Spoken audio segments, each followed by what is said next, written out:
आखिर कब तक और कितने दिनों तक हम इंतजार करेंगे? यही बेरमो में आज 3 पीढ़ियां कोर्ट के चक्कर काट के मर गई, लेकिन आज भी न्याय नहीं मिल पाया है। तो सवाल ये है कि जिनका कुछ नहीं है, जिनका इस राज्य से सरोकार नहीं है, वो फल रहे हैं, फूल रहे हैं, वो लाखों करोड़ों का मुनाफा कमा रहे हैं, और हम केवल लोकतंत्र की दुहाई देकर, संविधान की दुहाई देकर कब तक अपना नतमस्तक स्वीकार कर लें? इसलिए बांग्लादेश और नेपाल बनाना चाहते हैं भारत को क्या? नहीं, मैं वहाँ ये उदाहरण दे रहा हूँ जहाँ मनमानी हो रही है, जहाँ करप्शन है।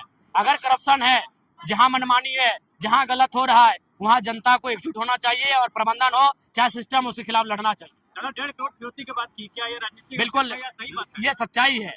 इस बात का मैं खुलासा तभी करूंगा जब वो व्यक्ति सामने से आकर मुझे कहे, तभी। नहीं तो कुछ चीजें गोपनीय है। उसने संदेश मुझ तक भिजवाया था, तो मैंने आपको कुछ बातें बताई है। राजनीतिक स्टंट के पीछे कौन हो सकता है? ये देखिए, चेतावनी यही है कि हमें कुछ हुआ तो हमें लगता है इस बार कोयलांचल में वो होगा जो इससे पहले ना हुआ।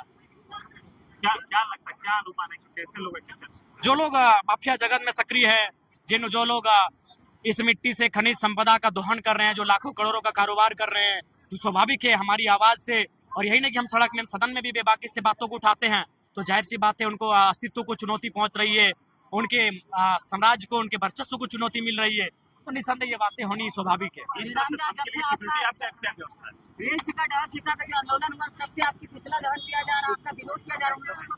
उनको यही कहेंगे कि हमारा मांग संवैधानिक है, आप अपने लिए विशेष मांग करें, आप अपने लिए विशेष रास्ता तैयार करें, एक तरीके से रास्ता तैयार करें, अगर विरोध भी करना हो तरीके से करें। विधायक एक चीज बताएं कि जिस तरह से आपको धमकी मिली, इसकी सुरक्षा की व्यवस्था आपने क्या किया? नहीं, देखिए, हम स्पष्ट आपको कहना चाहेंगे, हम से इकलौते पार्टी के विधायक है, इसलिए राज्य सरकार को हमारी सुरक्षा से कोई मतलब है ना। देश की तमाम जो वर्ग है जो सुरक्षा की जिम्मेदारी लेते हैं, तो कोई बात नहीं, हम पे जनता का आशीर्वाद है। हम जिस प्रकार आज बेबाक है, कल भी उस तरह बेबाक रहेंगे। हम अपने आवाज से लोगों की, जनता के हित में जो आवाज उठाते हैं, उससे कोई समझौता नहीं करेंगे।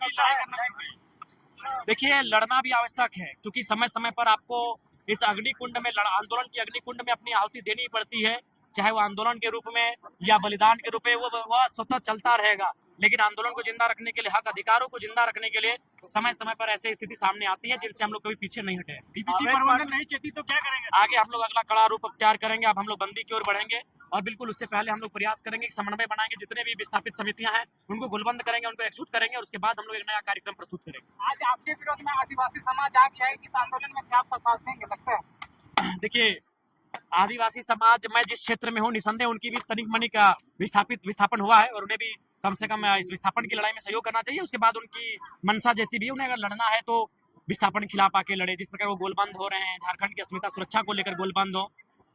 आज जब झारखंड राज्य बनना था, तो उस समय सभी कुड़मी आदिवासी बिल्कुल भाई भाई का नारा था, मातो मांझी भाई भाई का नारा था। आदिवासियों के सवाल पर बोले तो आपको और सीपी चौधरी को इस्तीफा मांगे, कहा इस्तीफा देंगे? क्यों देंगे? आप क्यों विधायक पद में रखे किसी एक जाति के प्रति लाभ पहुंचाने की बातें करें? जी नहीं, जब हमने ये कहा था कि बुल्लुगु बाबा का पहाड़ आदिवासियों का, परस्थल के पहाड़ आदिवासियों का, तब तो आप खुश थे। जब हमने जादूगोड़ा का मामला को उठाया था, तब तो आप खुश थे। तो जब मैंने आदिवासियों के हित की बात कही, तब तो आप ताली बजा रहे थे। तब आपने नहीं कहा कि आप सिर्फ आदिवासी की बात कर रहे हैं, आप मुसलमानों की बात करें, आप पिछड़ों की बात करें, बागड़ों की बात करें, आप दलितों की बात करें। तो मैंने तो प्रमुख रूप से आदिवासियों की बात कही, तब तो आपने नहीं कहा कि आप सिर्फ आदिवासियों की बात कर रहे हैं। हर समाज की बात होगी। बहुत सारे अवैध वाटर कब्जा है। बिल्कुल, ये बिल्कुल असंवैधानिक है, अनैतिक है और गैर कानूनी है। इस पर प्रबंधन को तो संज्ञान में लेना चाहिए, और जो लोग अवैध रूप से बस बसाव कर रहे हैं, उनके क्वार्टर को, प्रबंधन को अपने कब्जे में लेना चाहिए। देखिए, उसके लिए जनता को भी जागरूक होने की आवश्यकता है, जनता को भी, और प्रशासन के साथ साथ प्रेस मीडिया के बंधुओं को, क्योंकि हमें नहीं लगता है कि वो तो रात में अंधेरे में ऐसा नहीं कि चमत्कार करके चले जाते। प्रेस मीडिया को विशेषकर योगदान देने की आवश्यकता है। जो भी कोयला चोरी हो रहा है, मुझे लगता है आज इस देश को पुनः एक बार प्रेस मीडिया की बहुत जरूरत है कि खनिज संपदाओं के लूट से अगर कोई हमें बचाएगा तो प्रेस मीडिया का रोल रहेगा। प्रेस मीडिया के भाई आगे आए।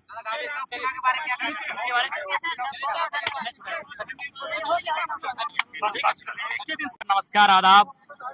आप सभी जानते हैं पत्रकार बंधुओं कि झारखंड एकमात्र राज्य है जहां के लोगों को आज भी छला जा रहा है, जो खनिज संपदा में अव्वल है, जो साधन संसाधन में अव्वल है, जो इस देश को उन्नति का रास्ता देता है। आज वो राज्य नीतियों के कारण, प्रबंधन की दुर्व्यवहार के कारण लगातार छला जाता है, और उसी के क्रम में आज ये जन आक्रोश जनसभा का आयोजन किया गया था। और हमने स्पष्ट कहा है कि आप आज की बात ना सुने। 1990-91 में विनोद बिहारी महतो के नेतृत्व में तमाम उस समय जो विस्थापित नेता हुआ करते थे इस क्षेत्र के, जब जब उनसे बातचीत हुई है तो आपने क्या स्वीकारा है?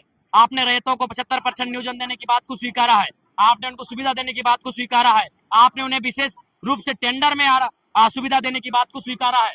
तो आप जिन बातों को आपने स्वीकारा है उन बातों को अमल करें, नहीं तो अब कोयलांचल की आग ने पकड़ ली है और इस बार जो आग धधकेगी वह तभी बुझेगी जब रैयतों की समस्याओं का निदान होगा। लोकतंत्र पर आपको भरोसा नहीं, क्या मारकाट की बात कर रहे हैं? देखिए, मैं फिर पुनः कहता हूं कि मैं खेद प्रकट करता हूं कि मैं एक विधायक हो के इस प्रकार की बातों को कभी कभी मैं कह जाता हूं, इसके लिए मैं दुख और खेद प्रकट करता हूं। लेकिन पत्रकार बंधु, आखिर लोकतंत्र की व्यवस्था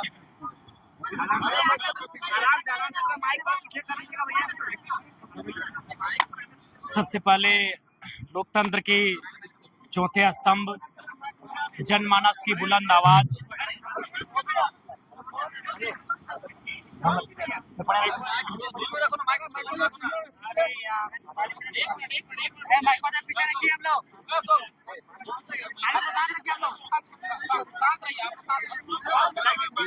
विधायक जी, आप लंबे समय से प्रबंधन को घेरने की बात कर रहे हैं, क्या आपकी लड़ाई किस तरह से रहेगी? सबसे पहले लोकतंत्र के चौथे स्तंभ तमाम मीडिया बंधुओं को जोहार।